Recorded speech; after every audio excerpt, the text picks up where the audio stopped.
I never imagined that the happiest night of my life would also become the loneliest. My wedding day had been a whirlwind of smiles, laughter, and whispered promises. As I stood under the canopy of twinkling lights, my husband, Daniel, looked at me with eyes that seemed to hold the world. He vowed to love me forever, to protect me, to never let me feel alone. Yet, just a few hours later, on our wedding night, I found myself sitting on the edge of a bed decorated with roses, waiting for a man who had vanished. At first, I told myself he had stepped out for a moment, maybe to grab something, maybe to talk to a family member. But as the minutes stretched into hours, a cold unease crept into my chest. The clock on the nightstand ticked louder with every passing second.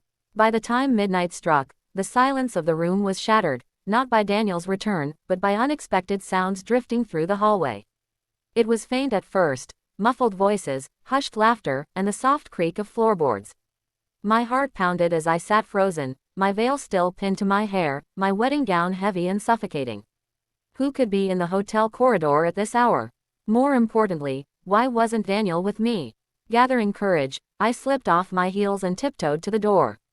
The sounds grew clearer. Voices, urgent whispers, and then, Daniel's laughter. I froze. My breath caught in my throat as I pressed my ear to the crack of the door. He wasn't alone. Tears stung my eyes as I heard him speaking in hushed tones, words that didn't sound like they were meant for me. My first thought was betrayal. Was he already unfaithful, on the very night we had vowed our lives to each other? My chest tightened painfully as I pictured him with someone else, and for a moment, I wanted to throw open the door and demand answers. But something in me held back. Instead, I stood there, trembling, listening. The laughter faded into serious conversation. Daniel's voice was firm, almost pleading. You don't understand. I can't walk away from this. If they find out tonight, everything will be ruined. Confusion battled with heartbreak inside me. Who was he talking to?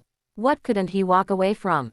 My imagination spun wild scenarios, gambling debts, hidden affairs, or family secrets. I pressed harder against the door, desperate to know more, until a floorboard creaked beneath my weight. The voices stopped abruptly. Silence fell, heavy and suffocating. Panic surged through me, and I scrambled back toward the bed, pretending to be asleep. A moment later, the door clicked open. Through the slit of my eyelashes, I saw Daniel step inside. His face was pale, his suit rumpled, his tie loose as if he had been in some kind of struggle. He stood there for a long moment, staring at me, before sighing heavily and slipping into the bathroom. I lay awake for hours, my heart aching, my mind racing with questions. By morning, my joy had been replaced with doubt. The honeymoon suite no longer felt like a sanctuary but a prison of unanswered questions. When he finally emerged, Daniel avoided my eyes. He kissed my forehead softly and said, "I'm sorry I wasn't here last night." Something came up. Something. I whispered, my voice trembling. "Daniel, what could be more important than your wife on our wedding night?" His shoulders sagged, and for the first time, I saw fear in his eyes. "It's not what you think, Emily. I'll tell you everything, but you have to trust me." I wanted to trust him. I wanted to believe the man who had promised me forever. But trust doesn't grow in silence, and love doesn't thrive in secrets. The days that followed were tense.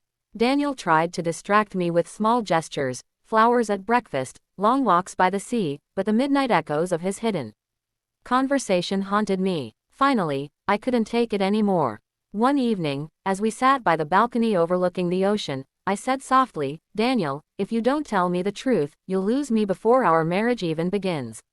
His face crumbled. He took my hand and said, "Emily, I left you that night because my brother showed up. He's in serious trouble, and I've been helping him cover up his mistakes for years. He owed money to dangerous people, and they came looking for him, on our wedding night. I thought I could protect you by keeping it from you, but instead, I hurt you." My heart twisted. It wasn't betrayal of love, but betrayal of trust.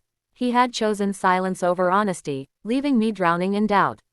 "Why didn't you tell me?" I whispered. "Because I was ashamed," he admitted. "I didn't want you to see the mess my family has dragged me into. I wanted to give you a perfect start, but the truth is, my life isn't perfect." Tears spilled down my cheeks, not from anger this time, but from relief. At least I finally knew. "Daniel," I said softly, "marriage isn't about perfection. It's about facing the imperfections together. Don't ever leave me in the dark again. That night, for the first time since our wedding, we truly talked. He shared the burdens he had carried alone for years, and I shared my fears of being abandoned. By morning, something had shifted between us. The weight of secrets had lifted, replaced by the fragile beginnings of honesty. Our marriage wasn't perfect after that. It had cracks, scars, and moments of doubt. But it also had growth, healing, and a deeper bond forged through truth. Looking back, I realized that the unexpected sounds I heard that midnight were not just whispers in the hallway, they were the echoes of a test. A test of love, trust, and resilience. And though our story began with loneliness and tears, it taught me something powerful. Love isn't proven in the easy moments. It's proven in the nights when trust wavers, when shadows linger, and when two people choose to face the truth instead of running from it. Sparkle's message for the audience. Marriage isn't about the fairy tale perfection of a single day. It's about the daily choice to stay, to trust, to forgive, and to grow together. Even when the night feels lonely and uncertain, honesty can rebuild what secrets try to destroy.